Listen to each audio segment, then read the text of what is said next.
வணக்கம். சற்று முன் கிடைக்கப்பெற்ற ஒரு மிக மிக முக்கியமான செய்தி ஒன்று வெளியாகி உள்ளது. அதிமுகவில் ஓபிஎஸ்ஸிற்கு புதிய பதவி. ஒருங்கிணைப்பாளராக இருக்கக்கூடிய நிலையில் அனைத்திந்திய அண்ணா திராவிட முன்னேற்ற கழகத்தில் வழக்கு நிலுவையில் இருக்கக்கூடிய நிலையில் எடப்பாடி பழனிசாமியின் பொதுச் செயலாளர் பதவியை நாங்கள் ஏற்றுக்கொள்ள முடியாது என்று திடீரென்று மாவட்ட செயலாளர்கள், தென் மாவட்ட செயலாளர்கள் 24 நபர்கள் அதிமுகவின் தலைமை அலுவலகத்திற்கு கடிதம் ஒன்றை கொடுத்துள்ளார்கள். அதில் அவர்கள் குறிப்பிட்டது, மறைந்த முதல்வர் ஜெயலலிதா அவர்களுக்கு பிறகு கூவத்தூரில் ஏற்படுத்தப்பட்ட கூட்டத்தின் பொழுது சசிகலா அவர்கள் முன்மொழிந்ததன் காரணமாக உங்களை முதல்வராக நாங்கள் ஏற்றுக்கொண்டோம். ஆனால் அதற்கு பிறகு உங்களது செயல்பாடுகள் ஒரு குறிப்பிட்ட சமூகத்திற்கு ஆதரவாக பின்னணியில் செயல்படுவது முற்றிலும் தவறானது.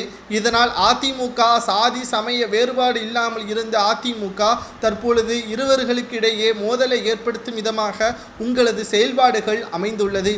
மீண்டும் மீண்டும் அதிமுக தோல்வியடைந்ததற்கு அதுதான் காரணம்.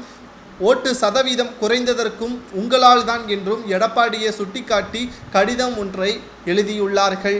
மேலும் அதிமுகவில் ஓபிஎஸ் அவர்கள் மீண்டும் இணைய வேண்டும், அவருக்கு முக்கிய பதவிகள் கொடுக்கப்பட வேண்டும். அதிமுக 2026 சட்டமன்ற தேர்தலில் அப்போதுதான் வெற்றியடையும். உங்களை நம்பி நாங்கள் களத்தில் இறங்கினால் நிச்சயம் அவமானப்பட்டுத்தான் திரும்பி செல்வோம். மக்களவைத் தேர்தலில் வேட்பாளர்களிடம் பணத்தை பெற்று நற்மதிப்பை பெறாத வேட்பாளர்களை களத்தில் இறக்கி எங்களை அவமானப்படுத்தினீர்கள். தேர்தல் தோல்விக்கு கூட உங்களால் சரியான பதில்களை கொடுக்க முடியவில்லை. பண்ணை வீட்டில் முடங்கி கிடந்தீர்கள்.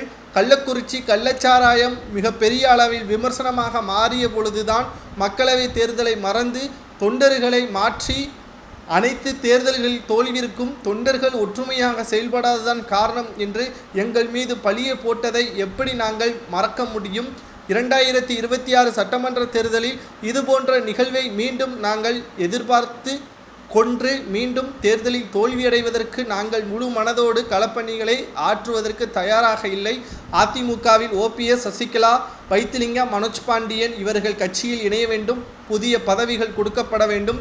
அதிமுகவின் தொண்டர்கள் ஒன்றாக இணைந்து செயல்பட்டால் மட்டும்தான் கூட்டணி இல்லாமலும் அதிமுக 200 தொகுதிகளுக்கு மேலாக வெற்றியடையும். இல்லை என்றால் மிகப்பெரிய தோல்வியை தழுவி 2வது முறை ஆட்சியை இழக்கக்கூடிய நிலைமைக்கு தள்ளப்படும். எடப்பாடியை நாங்கள் ஏற்றுக்கொள்வதற்கு தயாராக இல்லை என்று தென் மாவட்ட செயலாளர்கள் குறிப்பிடுவது சரியா தவறா? ஓபிஎஸ்ஸிற்கு புதிய பதவி வழங்கினால் பொதுச் செயலாளர் பதவி கொடுக்கலாமா அல்லது வேறு எதுவும் பதவி கொடுக்கலாமா என்பதை கமெண்ட் வாயிலாக கூறுங்கள். நன்றி, வணக்கம்.